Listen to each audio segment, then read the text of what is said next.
Hello, and welcome back to Specimen the Sociologist. This is your host, Jessamine Reichman. Now, I tend to tell people that Jessamine rhymes with specimen, but with a J. And I am a budding sociologist on one simple mission, and that is to figure out how science can stabilize our social interactions.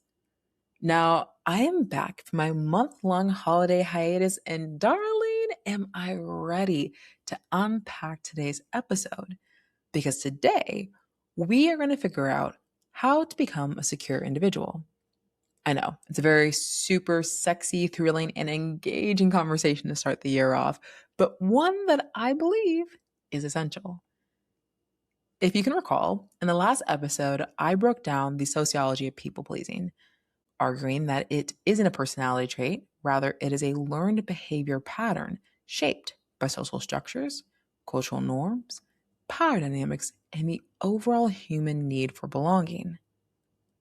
Now, how people pleasing presents itself in our daily behavior can be quite overt, whether it's struggling to say no, overcommitting, excessive apologizing, being overly agreeable, or even overthinking.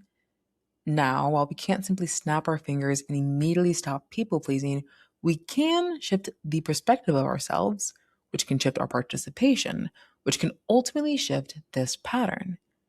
So, let's solve this problem with a wee bit of science.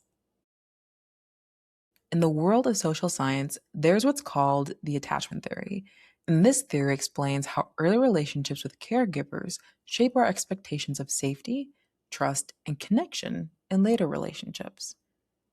It describes different attachment styles that influence how people relate to others emotionally throughout life. And I would even take it a step further and say that it influences how we show up, especially in our behaviors. So let's break down the four different attachment styles by both their characteristic traits and their behavioral roots. First, we have a secure attachment style, and this is the golden ticket for social behavior.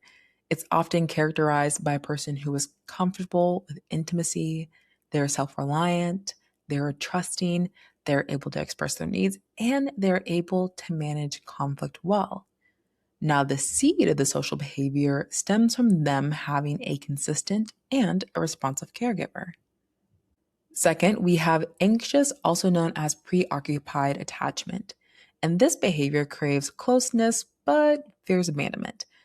This individual may feel insecure or have worries about being left and can be overly emotional or clingy. Now, the seed of the social behavior stems from them having inconsistent caregivers. Third, we have avoidant, which is also known as dismissive attachment. And this behavior highly values independence. This person may avoid emotional intimacy, they may appear aloof, and they ultimately are uncomfortable with vulnerability.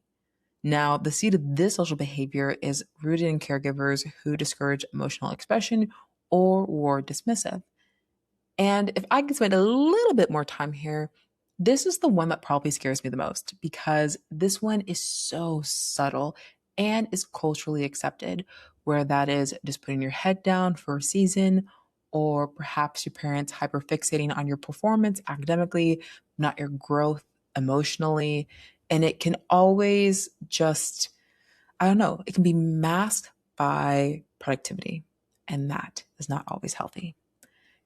Finally, we have disorganized, also known as fearful avoidant attachment. Now, this behavior exhibits a mix of anxious and avoidant tendencies. This person may always seek closeness while also fearing it. And this often is due to past trauma or frightening caregiver dynamics. Now, the seed of this social behavior is rooted in trauma or unpredictable, frightening childhood experiences. Now, I would like to gently reiterate that I am not a clinical psychologist, nor a licensed therapist here in the beautiful state of Washington. However, I am a budding sociologist who can spot a pattern a mile away. If, as you listen to those four attachment styles, one resonated with you deeply, then I hate to break the news to you, but Cinderella, I think you may have found your shoe, or really, your attachment style. However, fret not, because now we are going to transition into my favorite part of the episode, and that is how to become a secure individual. Now, the information I just provided you, it's great, but it's also powerless unless you have tools for application. But before we dive just into that part, I want to neutralize this conversation for a moment. According to the National Comorbidity Survey Replication, which is a nationally representative dataset here in the United States, nearly 63.5% of all adults identify as being secure, while the remaining bunch fall into avoidant, anxious, or disorganized attachment styles. Now, I'll take it a step further and make a personal statement. I don't really believe that every person is fully secure because insecurity can present itself in various ways throughout our lives. A person may be secure in their finances, while in the same breath insecure in their romantic relationships. Someone may be secure in their professional career, but insecure in their familial relationships. Or perhaps you're extremely confident playing games with your peers in private, but public speaking scares the crap out of you. Now, all that to be said, while I do not believe that any person is fully secure, I believe that everyone can have a secure approach to life. With that being said, let's break down how to become a secure individual. Now, side note, I don't know if I had mentioned this before, but this is the voice memo segment. And if you know me in my personal life, I am the queen of sending lengthy voice memos to my family and to my friends. And sometimes they're filled with amazing ideas and prolific thoughts, and other times they're filled with nothing, literally just a whole lot of sweet nothing. But with that being said, the purpose of this segment is to invite a more casual tone into this platform. With that being said, let's get into point number one on how to become a secure individual. Identify your identity. Now, this may seem like a simple task, but it requires more intentionality than you may think. I'm sure you know your interest, your career field, and the amount in your bank account, but that doesn't really communicate your identity. It communicates what you do, but not necessarily who you are. And if we understand identity to be the set of qualities, belief, personality traits, and appearances that characterizes either a person or a group, then honey, you're going to have to unpack who you are. And you can start off with reflective questions such as, how do you respond when you get angry? What is a need that you have relationally in this new year? Where do you feel most vulnerable? What makes you content? How do others honestly receive you? And I found that a person who has identified their identity, that it's expressed through their conversations and the quality of their interpersonal relationships and their commitment to others through service and even in their creative expression. Like, do you ever just talk to a person, you're like, wow, like you are very settled in your identity and you know who you are, but you don't have to say it out loud. It's just a sweet aroma of humility. And yeah, I just love it. So, anyways, that is step one, to identify your identity, which leads me actually to my next point, and that is to walk out your weaknesses. Earlier, we discussed the various attachment styles, and I want to reiterate that no single person is fully secure at all times. Life is the accumulation of seasons, and there will be seasons of immense joy, there will be seasons of great loss, and there will be seasons of loneliness that we will have to navigate. Now, again, within one season, things may be going well financially, while romantically, you may be tanking. And that duality is what makes life joyful and what also makes you more secure.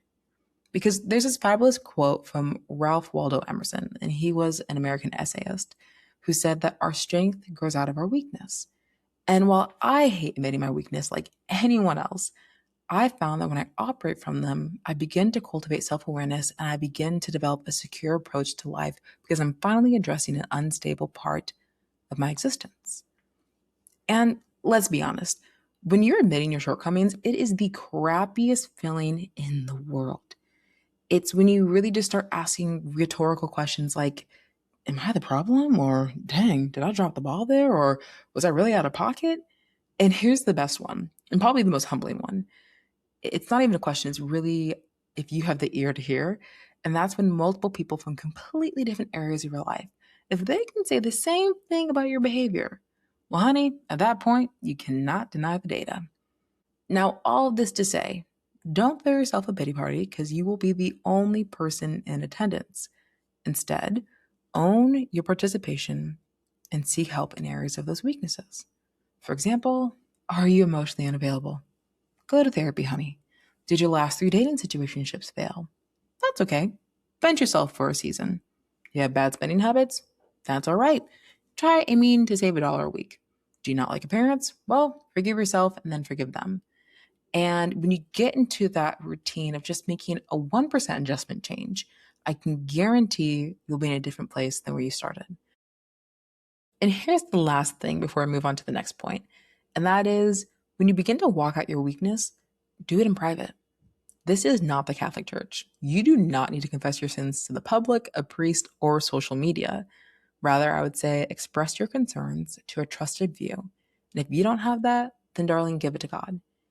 And I'll say this is when you begin to become self-aware, I think your natural inclination would be to fall into the pit of shame. But darling, honey, listen to me. I have never seen a person shamed for owning their own stuff. So if you can do all of what I just said, then you'll become a more sensitive person, which is actually my third and final point. Now, when I say sensitive, I'm referring to the good old Webster Dictionary, which defines sensitive as being quick to detect or respond to slight changes, signals, or influences. Now, growing up, if you're anything like me, perhaps you were told that you were overly sensitive, or that you processed too much, or that you just thought of things too deeply.